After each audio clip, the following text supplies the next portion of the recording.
നമസ്കാരം. മലയാളം അടിസ്ഥാന പാഠാവലിയുടെ ആദ്യ പാഠമായ പ്ലാവിലക്കഞ്ഞിയുടെ രണ്ടാം ഭാഗത്തിലേക്ക് ഏവർക്കും സ്വാഗതം. പ്ലാവിലക്കഞ്ഞി എന്ന തകഴിയുടെ രണ്ടിടങ്ങഴി എന്ന നോവലിൽ നിന്നെത്തിയിരിക്കുന്ന ഭാഗം നിങ്ങൾ വായിച്ചിരിക്കുമെന്ന് ഞാൻ പ്രതീക്ഷിക്കുന്നു. പാഠഭാഗം വായിച്ചെങ്കിൽ മാത്രമേ നമുക്ക് പാഠഭാഗത്തിന്റെ ആശയം മനസ്സിലാക്കാൻ സാധിക്കുകയുള്ളൂ. എങ്കിലും കഴിഞ്ഞ ക്ലാസ്സിൽ പറഞ്ഞ ചില ആശയങ്ങളെങ്കിലും നിങ്ങളുടെ ഓർമ്മയിൽ ഉണ്ടായിരിക്കുമെന്ന് ഞാൻ വിശ്വസിക്കുന്നു. ഇനി നമുക്ക് അടുത്തതായി ചർച്ച ചെയ്യേണ്ടത് കഥയിലെ പ്രധാന കഥാപാത്രമായ കോരനെ കുറിച്ചാണ്. ആരാണ് കോരൻ? കർഷക തൊഴിലാളിയായ ചാത്തന്റെ മകൻ എന്നാണ് കോരനെ നാം ഇവിടെ കണക്കാക്കുന്നത്. ചിരുതയുടെ ഭർത്താവായും നാം കോരനെ കണക്കാക്കുന്നു. എന്നാൽ ഈ കേവലം ഒരു വ്യക്തിത്വത്തിലൂടെ മാത്രം നമുക്ക് കോരൻ എന്ന കഥാപാത്രത്തിന്റെ സവിശേഷതയെ മനസ്സിലാക്കാൻ സാധിക്കുമോ? ഇല്ല. പകരം നാം എന്താണ് ചെയ്യേണ്ടത്? കോരൻ എന്ന് പറയുന്ന കഥാപാത്രത്തിന്റെ മറ്റ് സവിശേഷതകൾ എന്താണെന്നാണ് നാം അന്വേഷിക്കേണ്ടത്. അതിൽ ഏറ്റവും പ്രധാനപ്പെട്ടതായിട്ട് എടുത്തു പറയേണ്ട ഒന്ന്, കോരൻ എന്നത് ഒരു കർഷക തൊഴിലാളികളുടെ നേതാവാണ് എന്നതാണ്. എങ്ങനെയാണ് കോരൻ എന്ന് പറയുന്ന തൊഴിലാളി കർഷക തൊഴിലാളികളുടെ നേതാവായി മാറുന്നത്? ഈ ഭാഗം നമ്മുടെ പാഠഭാഗത്ത് സൂചിപ്പിച്ചിട്ടില്ല. എങ്കിലും പാഠഭാഗത്തിന്റെ ആദ്യ ഭാഗത്തിൽ ചില സൂചനകൾ നമുക്ക് കഥാകൃത്ത് നൽകുന്നുണ്ട്. അവ എന്താണെന്നല്ലേ? ആദ്യമായി കോരനെ സംബന്ധിച്ച് നാം കോരനെ കാണുമ്പോൾ എന്താണ് കണ്ടത്? കോരൻ എന്ന തൊഴിലാളി തന്റെ മുതലാളിയോട് കൂലി ചോദിക്കുമ്പോഴും രാത്രികാല നെല്ല് വ്യാപാരത്തെ വെളിപ്പെടുത്താൻ തയ്യാറാകുമ്പോഴുമാണ് കോരനിൽ താനൊരു തൊഴിലാളി മാത്രമല്ല തൊഴിലാളി നേതാവ് കൂടിയാണ് എന്ന് നമുക്ക് മനസ്സിലാക്കാൻ സാധിക്കുന്ന ചില ഉദാഹരണങ്ങൾ കഥാകൃത്ത് ഒളിപ്പിച്ചു വെച്ചിരിക്കുന്നത്. ഈ ഉദാഹരണങ്ങൾ തന്നെയാണ് കഥാകൃത്ത് വികസിപ്പിച്ച കഥയുടെ അന്ത്യഭാഗത്തിൽ കോരനെ തൊഴിലാളി എന്നതിൽ നിന്നും തൊഴിലാളി നേതാവായി പരിണമിപ്പിക്കുന്നത്. ഈ ആശയത്തിൽ നിന്ന് മനസ്സിലാക്കാവുന്നത് കോരൻ വളർന്നു വരുന്ന ഒരു തൊഴിലാളി നേതാവാണ് എന്നുള്ളതാണ്. അപ്പോൾ കോരന്റെ ആദ്യ പ്രത്യേകതയായി നാം കണക്കാക്കേണ്ടത് കോരൻ എന്നത് കേവലം ഒരു കുടിയാൻ മാത്രമല്ല, പകരം വളർന്നു വരുന്ന ഒരു കർഷക തൊഴിലാളി നേതാവാണ് എന്നുകൂടിയാണ്. കോരനിൽ രണ്ടാമതായി കാണുന്ന ഒരു പ്രത്യേകതയാണ് തന്റെ ഭാര്യയെ സ്നേഹിക്കുന്ന ഭർത്താവ് എന്ന നിലയിൽ. ഇവിടെ സാധാരണ ഭാര്യയെ സ്നേഹിക്കുന്ന ഒരു ഭർത്താവ് എന്ന് നാം പറഞ്ഞാൽ പോരാ. കാരണം കോരനെ സംബന്ധിച്ച് കോരൻ അങ്ങനൊരു കഥാപാത്രം മാത്രമല്ല. കോരൻ എന്ന് പറയുന്ന കഥാപാത്രത്തിന്റെ സവിശേഷതകളിൽ ഏറ്റവും പ്രധാനം തന്റെ ഭാര്യയെ സംരക്ഷിക്കുന്നു എന്നുള്ളത് തന്നെയാണ്. കോരന് തന്റെ ഭാര്യയോടുള്ള സ്നേഹം മനസ്സിലാക്കിയെടുക്കുവാൻ കഥാകൃത്ത് നമുക്ക് ചില പ്രത്യേക സാഹചര്യങ്ങളെ പരിചയപ്പെടുത്തുന്നുണ്ട്. അതിൽ ഏറ്റവും പ്രധാനപ്പെട്ട ഒന്നാണ് ആഹാരം അല്ലെങ്കിൽ സാധനം വാങ്ങി വരുന്ന വഴിയിൽ കോരൻ ആലോചിക്കുന്നുണ്ട് അന്നേ ദിവസം ഉച്ചയ്ക്ക് തനിക്ക് കഴിക്കാൻ ആഹാരം കിട്ടിയെന്നും എന്നാൽ അന്നേ ദിവസം ഉച്ചയ്ക്ക് തന്റെ ഭാര്യ ആഹാരമൊന്നും കഴിച്ചിട്ടില്ല എന്നും. തന്റെ ഭാര്യയെ കുറിച്ചുള്ള സ്മരണയിലൂടെ കോരൻ തന്റെ കരുതലാണ് ഇവിടെ വ്യക്തമാക്കുന്നത്. തന്റെ ഭാര്യ അന്നേ ദിവസം ആഹാരം കഴിച്ചിട്ടില്ല എന്നുള്ളതാണ് കോരൻ അവിടെ കണ്ടിരിക്കുന്ന ഏറ്റവും വലിയൊരു ന്യായം. എന്നാൽ അതോടൊപ്പം തന്നെ അന്നേ ദിവസത്തേക്ക് ഇരുവർക്കും കഴിക്കാനുള്ള ആഹാരത്തിനുള്ള പണം കോരന് സമ്പാദിക്കാൻ സാധിച്ചിട്ടില്ല. മാത്രവുമല്ല ആ പണത്തിന് ആവശ്യമായിട്ടുള്ള വസ്തുക്കൾ മേടിക്കുവാനും കോരന് സാധിച്ചിട്ടില്ല. ഈ ഒരു ചിന്താഗതിയാണ് കോരന് വീട്ടിലെത്തുമ്പോൾ ഒരു സംഭാഷണത്തിലേക്ക് ഏർപ്പെടാൻ കോരൻ എന്ന കഥാപാത്രത്തെ കഥാകൃത്ത് പ്രേരിപ്പിക്കുന്നത്. അത് മറ്റൊന്നുമല്ല, ഏന് വേണ്ട, ഏന് വയറ്റിലൊരു കമ്പിതമിടി എന്നാണ് കോരൻ എന്ന കഥാപാത്രം തന്റെ ഭാര്യയായ ചിരുതയോട് പറയുന്നത്. എന്ന് വെച്ചാൽ അന്നേ ദിവസത്തെ ആഹാരം കോരന് വേണ്ട എന്നും അതോടൊപ്പം തന്നെ ഭാര്യ അത് മുഴുവൻ കഴിച്ചോളൂ എന്നുള്ളതാണ്. എന്നാൽ ഭാര്യയായ ചിരുതയാകട്ടെ കോരന്റെ ഈ അഭിപ്രായത്തോട് എതിർപ്പ് പ്രകടിപ്പിക്കുന്നു. കോരൻ കഴിച്ചില്ലെങ്കിൽ അവൾ കഴിക്കില്ല എന്നും അവൾ വാശി പിടിക്കുന്നു. തുടർന്ന് തന്റെ ഭാര്യയുടെ സ്നേഹത്തിന് മുൻപിൽ കോരൻ വഴങ്ങിക്കൊടുക്കേണ്ടി വരുന്നു. ഇവിടെ നമുക്ക് കോരന്റെ ഭാര്യയോടുള്ള സ്നേഹമാണ് കാണാൻ സാധിക്കുന്നത്. പ്രധാനപ്പെട്ട സവിശേഷതകൾ ഒന്നായി തന്നെ നമുക്ക് ഈ കരുതലിനെ കണക്കാക്കിയെടുക്കാം. മൂന്നാമതായി കോരൻ എന്നൊക്കെ പറയുന്ന കഥാപാത്രത്തിന് ഉള്ള ഏറ്റവും പ്രധാനപ്പെട്ട ഒരു പ്രത്യേകതയാണ് ഉത്തരവാദിത്ത ബോധം എന്നുള്ളത്.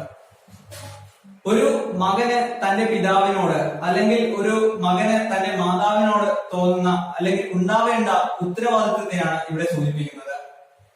വളരെ നാളുകൾക്ക് ശേഷം തന്റെ പിതാവ് കോരനെയും ഭാര്യയെയും തേടിയെത്തുകയാണ്.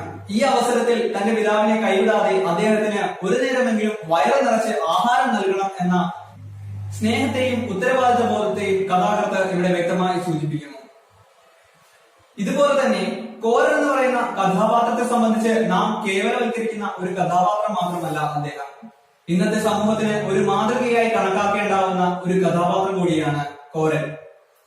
തന്റെ മാതാപിതാക്കളെ പിരിഞ്ഞു പോന്നെങ്കിലും അവരെ സംരക്ഷിക്കുവാനുള്ള തന്റെ ഉത്തരവാദിത്വ ബോധം തന്നെയാണ് കോരൻ എന്ന് പറയുന്ന കഥാപാത്രത്തെ ഇന്നത്തെ സമൂഹത്തിൽ വളരെ പ്രസക്തിയുള്ള ഒരു കഥാപാത്രമാക്കി മാറ്റാനുള്ള കാരണം. ഇവയെല്ലാം തന്നെ കോരന്റെ കഥാപാത്രത്തിന്റെ ചില പ്രധാന സവിശേഷതകളാണെന്ന് നാം മനസ്സിലാക്കിയിരിക്കുന്നു. ഇനി നമുക്ക് പാഠഭാഗത്തിന്റെ മറ്റു ചില ഭാഗങ്ങളിലേക്ക് കടന്നു ചെല്ലാം. ചെറിയൊരു നോവലിന്റെ ഭാഗം നമുക്ക് നൽകിയിട്ടുണ്ട്. ഈ ഭാഗം മറ്റാരുടെയുമല്ല, തകഴിയുടെ തന്നെ ചെമ്മീൻ എന്ന് പറയുന്ന ഒരു നോവലിലെ ഭാഗമാണ്. ഈ ഭാഗം നമുക്ക് തന്നതിന് ശേഷം നമ്മളോട് ആവശ്യപ്പെട്ടിരിക്കുന്നത് ഈ രണ്ട് ഭാഗത്തിലെയും, അതായത് തകഴിയുടെ പ്ലാവിലക്കഞ്ഞി എന്ന അല്ലെങ്കിൽ രണ്ടിടങ്ങഴി എന്ന നോവലിലെയും തകഴിയുടെ ചെമ്മീൻ എന്ന നോവലിലെയും പ്രത്യേകതകളെ, ഭാഷാപരമായിട്ടുള്ള പ്രത്യേകതകളെ എന്താണ് എന്ന് മനസ്സിലാക്കിക്കുവാനാണ്. ഈ ഭാഗം നിങ്ങളൊന്ന് വായിക്കുക. തകഴിയുടെ രണ്ടിടങ്ങഴി എന്ന നോവലിലെയും ചെമ്മീൻ എന്ന നോവലിലെയും ചെറിയ ഭാഗങ്ങൾ നിങ്ങൾ വായിച്ചു കഴിഞ്ഞിരിക്കുന്നു എന്ന് ഞാൻ വിശ്വസിക്കുന്നു. ഈ രണ്ട് നോവലും വായിച്ചപ്പോൾ അല്ലെങ്കിൽ ഈ രണ്ട് സന്ദർഭവും വായിച്ചപ്പോൾ നിങ്ങൾക്ക് തോന്നിയ ചില കാര്യങ്ങളുണ്ട്. അവയിൽ ഏറ്റവും പ്രധാനപ്പെട്ട ഒന്ന് തന്നെയാണ് നമ്മളോട് ചോദിച്ചിരിക്കുന്ന ചോദ്യവും. എന്താണ് ഇവയിലെ ഭാഷാപരമായിട്ടുള്ള പ്രത്യേകതകളെന്ന്. ക്ലാസിന്റെ ആദ്യ ഭാഗത്ത് ഞാൻ പറഞ്ഞിരുന്നു, രണ്ട് നോവലുകളും രണ്ട് കഥാസന്ദർഭങ്ങളെയാണ് സൂചിപ്പിക്കുന്നതെന്ന്. രണ്ടിടങ്ങഴി എന്ന നോവലാകട്ടെ കർഷക ജീവിതത്തെയും ചെമ്മീൻ എന്ന നോവലാകട്ടെ മത്സ്യത്തൊഴിലാളികളുടെ ജീവിതത്തെയും കുറിച്ചാണ് സംസാരിക്കുന്നത്. ഈ രണ്ട് നോവലിലും ഇരുവരുടെയും ഭാഷാശൈലിയും വ്യത്യസ്തമാണ്. അവ എന്തൊക്കെയാണ് എന്ന് നമുക്ക് നോക്കുന്നതിന് മുൻപ് നാം പൊതുവെ പറയാറുണ്ട് 6 മലയാളിക്ക് 100 മലയാളം എന്ന്. ഇത് തന്നെയാണ് നമുക്ക് ഇവിടെ കാണാൻ സാധിക്കുന്നത്. 6 മലയാളിക്ക് 100 മലയാളം എന്ന് പറയുന്നത് പോലെ തന്നെ ഭാഷാപരമായ പ്രത്യേകതകൾ കൊണ്ട് മലയാളം വളരെ വിപുലപ്പെട്ടിരിക്കുകയാണ്. ഭാഷാപരമായ ഇത്തരം പ്രത്യേകതകൾ തന്നെയാണ് നമ്മുടെ ഭാഷയുടെ വൈദഗ്ധ്യം എന്ന് നാം കണക്കാക്കേണ്ടിയിരിക്കുന്നത്. തിരുവനന്തപുരത്ത് സംസാരിക്കുന്ന ഭാഷയുടെ അതേ ശൈലിയിലല്ല നാം ആലപ്പുഴയിൽ സംസാരിക്കുന്നത്. ആലപ്പുഴയിൽ സംസാരിക്കുന്ന അതേ ശൈലിയിലല്ല നാം കോട്ടയത്ത് സംസാരിക്കുന്നത്. കോട്ടയത്ത് സംസാരിക്കുന്ന അതേ ശൈലിയിലല്ല നാം തൃശ്ശൂർ സംസാരിക്കുന്നത്. ഇങ്ങനെ ഭാഷയുടെ പല വൈദഗ്ധ്യങ്ങളെ നാം കണക്കാക്കപ്പെടുന്നു. ഈ ഭാഷാപരമായ വൈദഗ്ധ്യം തന്നെയാണ് തകഴിയുടെ കൃതിയുടെ ആദ്യ പ്രത്യേകതയായി ഞാൻ കണക്കാക്കിയിരിക്കുന്നത്. ഇത് ഞാൻ ആദ്യ ക്ലാസ്സിൽ നിങ്ങളോട് സംബന്ധിച്ചിരുന്നതാണ്. എന്താണ് തകഴിയുടെ രണ്ടിടങ്ങഴി എന്ന നോവലിലെയും അതുപോലെ തന്നെ ചെമ്മീൻ എന്ന നോവലിലെയും കഥാപാത്രങ്ങൾ ഉപയോഗിക്കുന്ന സംസാരത്തിലെ ഏറ്റവും പ്രധാനപ്പെട്ട വൈരുദ്ധ്യങ്ങൾ? ഇത് രണ്ടും ഒരേ ഭാഷ തന്നെയാണ്, മലയാളം എന്ന ഭാഷയാണ്. പക്ഷേ ഇവർ ഉപയോഗിക്കുന്ന ശൈലിയിലാണ് വ്യത്യാസം വന്നിരിക്കുന്നത്. ഈ ശൈലി എന്തൊക്കെയാണ് എന്ന് നമുക്ക് ആദ്യമേ ഒന്ന് കണക്കാക്കാം. രണ്ട് നോവലിലും നൽകിയിട്ടുള്ള ഭാഷാപരമായിട്ടുള്ള പ്രത്യേകതകൾ നിങ്ങൾ ശ്രദ്ധിച്ചിട്ടുണ്ടാവുമെന്ന് ഞാൻ കരുതുന്നു. നമ്മുടെ ഭാഷാ വൈദഗ്ധ്യവും ഇത് തന്നെയാണ്. ഭാഷ പലയിടങ്ങളിൽ പല രീതിയിൽ പല സന്ദർഭത്തിനനുസരിച്ച് മാറപ്പെടുന്നു അല്ലെങ്കിൽ മാറ്റപ്പെടുന്നു. ഇത് തന്നെയാണ് മലയാളിയുടെ ഭാഷയെ അല്ലെങ്കിൽ മലയാളം എന്ന ഭാഷയെ കൂടുതൽ ജനകീയമാക്കുന്നത്. ഇത്തരത്തിലുള്ള ഭാഷാഭേദങ്ങൾ ഉപയോഗിച്ച് തന്റെ കഥാപാത്രങ്ങൾക്ക് ജീവൻ നൽകിയ ഒത്തിരി കഥാകൃത്തുക്കളെ കുറിച്ച് അല്ലെങ്കിൽ ഒത്തിരി സാഹിത്യകാരന്മാരെ കുറിച്ച് നിങ്ങൾക്ക് അറിയാമെന്ന് ഞാൻ വിശ്വസിക്കുന്നു. അതിലേറ്റവും പ്രധാനപ്പെട്ടത് നിങ്ങൾ പറയുന്ന ആദ്യത്തെ പേര് വൈക്കം മുഹമ്മദ് ബഷീറിന്റെ ആയിരിക്കും. ഇനി രണ്ടാമതായി നിങ്ങൾ പറയാൻ പോകുന്ന പേര് തകഴി ശിവശങ്കര പിള്ളയുടേതായിരിക്കും. മൂന്നാമതായി ഉറൂബിനെയും. തുടർന്നു പോരുന്ന മലയാള സാഹിത്യത്തിൽ ഇനിയും നിരവധി കഥാപാത്ര പ്രത്യേകതകൾ കൊണ്ട് ഭാഷാഭേദങ്ങൾ കൊണ്ട് വ്യത്യസ്തമായ ചില സ്ഥാനങ്ങൾ പിടിച്ച സാഹിത്യകാരന്മാരെ കൂടെയുണ്ട്. അവരെ കൂടി നിങ്ങൾ മനസ്സിലാക്കേണ്ടത് അത്യന്താപേക്ഷിതമായ ഒന്നാണ്. നാം ഇവിടെ ചർച്ച ചെയ്ത രണ്ടിടങ്ങഴി എന്ന നോവലിലെ ഭാഗമായ പ്ലാവിലക്കഞ്ഞിയിലും ചെമ്മീനിലെ ചെറിയൊരു ഭാഗത്തിലും നാം മനസ്സിലാക്കിയത് ഈ ഭാഷാഭേദങ്ങളെ കുറിച്ചിട്ടാണ്. ഈ ഭാഷാഭേദങ്ങൾ നമ്മുടെ സാഹിത്യത്തെ വളരെയധികം സ്വാധീനിച്ചിരിക്കുന്നു. ഈ ഭാഷാഭേദങ്ങൾ കൊണ്ട് തന്നെയാണ് സാഹിത്യം വായിക്കാനുള്ള ത്വര നമ്മിൽ ഉണർത്തുന്നതെന്ന് മനസ്സിലാക്കാം. ഇനിയും നമുക്ക് ഭാഷാഭേദത്തെ കുറിച്ച് കൂടുതൽ സംവദിക്കാനുണ്ട്. അത് അടുത്ത ക്ലാസ്സുകളിലാവട്ടെ. ഇനിയുള്ള പാഠഭാഗങ്ങളിലൂടെ നമുക്ക് ഭാഷാഭേദങ്ങളെ കുറിച്ചും അവ എഴുതിയിരിക്കുന്ന കഥാകൃത്തുകളെ കുറിച്ചും അവരുടെ ശൈലികളെ കുറിച്ചും കൂടുതലായി മനസ്സിലാക്കാം. എന്തായാലും നിങ്ങൾ തകഴിയുടെ രണ്ടിടങ്ങഴി എന്ന നോവലിലെ പ്ലാവിലക്കഞ്ഞി എന്ന ഭാഗം വളരെ വ്യക്തമായി മനസ്സിലാക്കിയെന്ന് ഞാൻ വിശ്വസിക്കുന്നു.